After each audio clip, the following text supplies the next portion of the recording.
வணக்கம் students. Next நம்ம பார்க்க போகிறது query optimization using heuristic and cost estimation. இப்போது நம்மக்கிட்ட ஒரு query ஒன்று இருக்குது. இந்த queryயை எத்தனை வழிகளில் அதை எக்ஸிக்யூட் பண்ணலாம், ஓகேங்களா? சரி, இதுவே அந்த queryயில் நிறைய கிளாசிஃபிகேஷன்ஸ் இருந்தால் அதை எப்படி குறைக்கலாம்? இதெல்லாம் எப்படி குறைக்கணும்னா அதுக்குன்னு ஒவ்வொரு சினாரியோக்கு ஏற்ற மாதிரி ஒரு மதிப்பு ஒன்று போடுவாங்க, காஸ்ட். அந்த காஸ்ட்டின் அடிப்படையில் எது கம்மியாக இருக்கோ அதை தான் query ஆப்டிமைசேஷன்னு சொல்லுவோம். இதுதான் நாலேஜ் பாயிண்ட் ஆஃப் வியூவில் உங்களுக்கு விஷயத்த சொல்லியிருக்கேன். இப்போது இதை எக்ஸாம் பாயிண்ட் ஆஃப் வியூவில் பாயிண்ட் பை பாயிண்ட்டாக பார்க்கலாம். ஸோ ஃபஸ்ட் பாயிண்ட், ஹியூரிஸ்டிக்னு என்னென்னு தெரிஞ்சுக்கலாம். ஹியூரிஸ்டிக் ஒரு ரூல். இந்த ரூலில் என்ன தான் இருக்குதுன்னு பார்த்துட்டோம்னா எதுக்கு லீஸ்ட் காஸ்ட்டோ அதை தான் நம்ம ப்ரிஃபர் பண்ணுவோம். So heuristic is a rule that leads to the least cost in most of the cases. ஓகேங்களா? ஸோ எதுக்கு காஸ்ட்டு கம்மியோ அதை தான் நம்ம பயன்படுத்துவோம் query optimization technique. இதுதான் first point. Next second point, system may use heuristics. So system எப்பயாவது ஹியூரிஸ்டிக்கை பயன்படுத்தும். எதுக்குன்னா கிளாசிஃபிகேஷன்ஸ் நிறையா இருக்குதுன்னு வச்சுப்போமே, அதை குறைக்கிறதுக்கு. சும்மா ஒன்றும் குறைச்சிடாது. ஒவ்வொரு கிளாசிஃபிகேஷன்ஸ்க்கும் இப்படி நம்ம யூஸ் பண்ணால் காஸ்ட் கம்மியாகும், இப்படி யூஸ் பண்ணால் காஸ்ட் அதிகமாகும்னு பிரித்து எது காஸ்ட்டு கம்மியாக இருக்கோ அதுக்கேற்ற மாதிரி அது யூஸ் பண்ணும். System may use heuristics to reduce the number of choices, அதான் classifications, that must be made in cost based fashion. So காஸ்டின் அடிப்படையில் தான் அதை குறைக்க முடியுமா தவிர வேறு எப்படி குறைக்க முடியாது. இதுதான் செகண்ட் பாயிண்ட். இப்போ தேர்ட் பாயிண்ட் பார்க்கலாம். Heuristic optimisation transform the query tree by using the set of rules. So ஏதாவது ஒரு query எடுத்துப்போம், அதை ஒரு ட்ரீ ஃபார்மேட்டுக்கு மாற்றணும். அதுக்கு ரூல்ஸ்லாம் இருக்குது எப்படி மாற்றணும்னு. ஸோ அப்படி மாற்றணும் நம்மளுக்கு என்ன புரியும்னா அந்த எக்ஸிக்யூஷன் பர்ஃபார்மன்ஸை ஈஸியாக நம்ம இம்ப்ரூவ் பண்ண முடியும். அதுக்கு தான் இந்த query ட்ரீயை நம்ம பில்ட் பண்ணுறோம். ஓகேங்களா? இதன் மூலயமா தான் நம்ம எது பெஸ்ட்டுன்னு நம்ம சூஸ் பண்ணி அந்த லீஸ்ட் காஸ்ட் படி query ஆப்டிமைசேஷனுக்கு போகும்.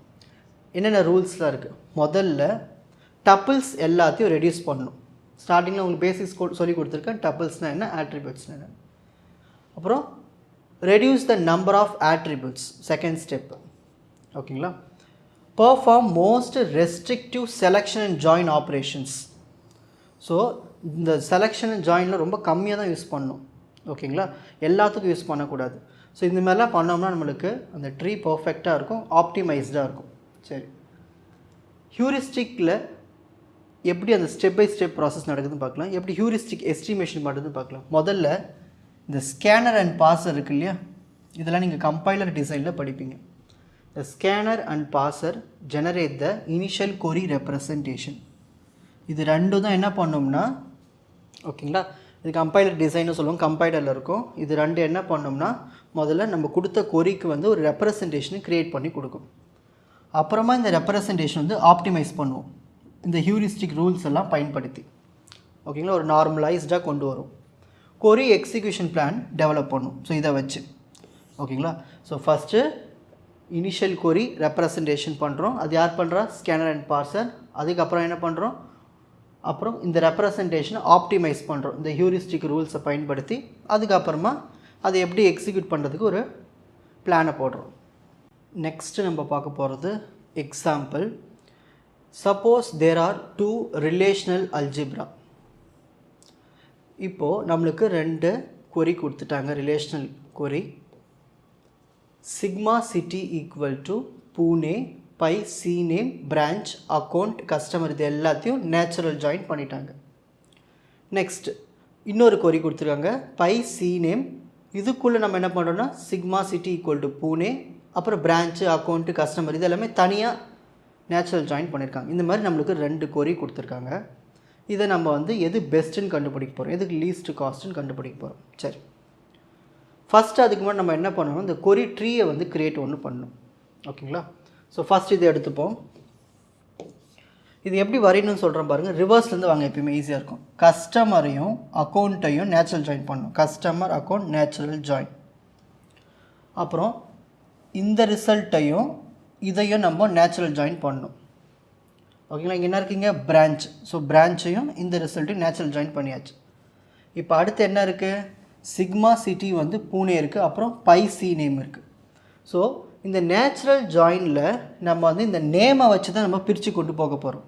ஸோ ஃபஸ்ட் இந்த நேமை எழுதிடுவோம், அதுக்கப்புறமா நேம்க்கு அப்புறமா சிட்டியை வச்சு பண்ணுவோம். Sigma city equal to Pune, இந்த மாதிரி நம்ம பண்ணிக்கிட்டே போகிறோம்.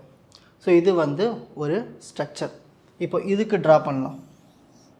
இங்கே பாருங்கள், இங்கே என்ன இருக்கீங்க pi C name sigma city equal to Pune. இந்த ப்ராக்கெட்டுக்குள்ளது எல்லாமே நேச்சுரல் ஜாயின். அப்போ ரிவர்ஸ்லேருந்து வாங்க, கஸ்டமரையும் அக்கௌண்ட்டையும் நேச்சுரல் ஜாயின் பண்ணணும். கஸ்டமர் அக்கௌண்ட்டையும் நேச்சுரல் ஜாயின் பண்ணியாச்சு. ஓகேங்களா.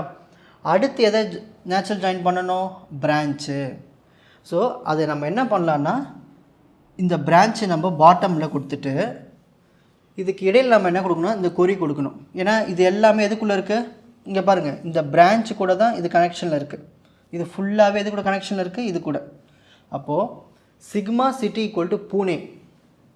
ஓகேங்களா. ஸோ இந்த ரிசல்ட்டையும் நம்ம என்ன பண்ணுறோம், நேச்சுரல் ஜாயின் பண்ணிவிட்டு எதை பேஸாக வச்சுக்கிறோம் நம்ம, நேம். ஸோ ஃபஸ்ட்டு நேமை இங்கேயே செட் பண்ணிவிட்டு நேம் இங்கேயே கொடுத்துட்டு அதுக்கப்புறமா கிளாஸிஃபிகேஷன் போகிறோம். இதில் எது பெஸ்ட்டுன்னு நம்ம பார்க்க போகிறோம். இதில் வந்து பி தான் பெஸ்ட்டு. ஏன்னா இதில் பார்த்துட்டிங்கன்னா உங்களுக்கு பிரான்ச்சு அக்கௌண்ட்டு கஸ்டமர் இது எல்லாமே டைரெக்டாகவே இருக்குது. அதாவது இது கொஞ்சம் டைம் அதிகமாக எடுத்துக்கும் இதை எக்ஸிக்யூட் பண்ணுறதுக்கு.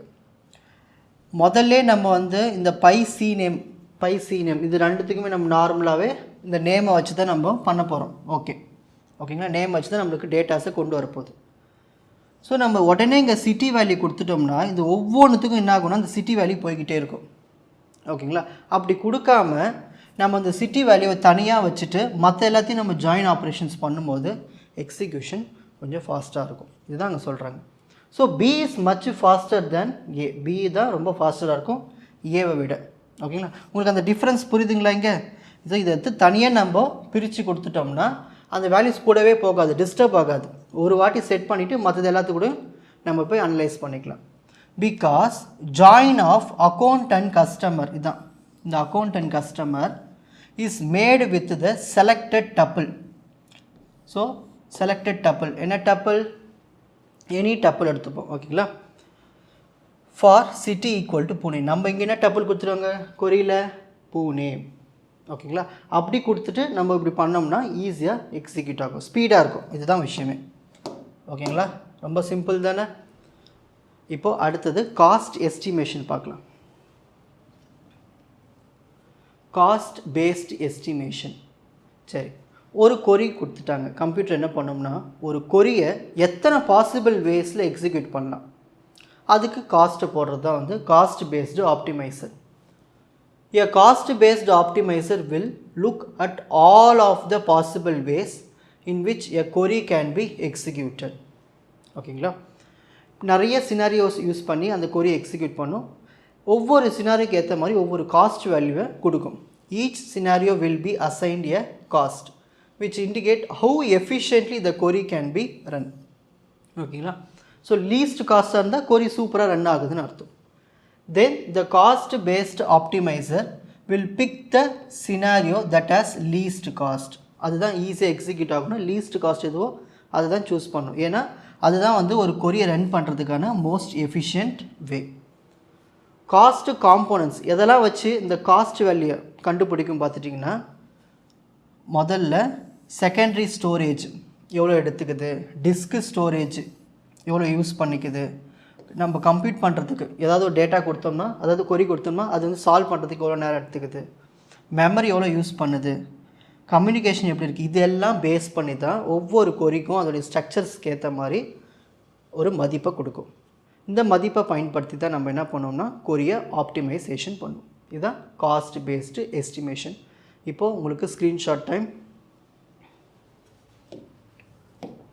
ஸோ ஃபஸ்ட் ஹியூரிஸ்டிக் எஸ்டிமேஷன்னா என்ன, அதோடைய ரூல்ஸ், அதோடைய ஸ்டெப்ஸ், அதுக்கான ஒரு எக்ஸாம்பிள்,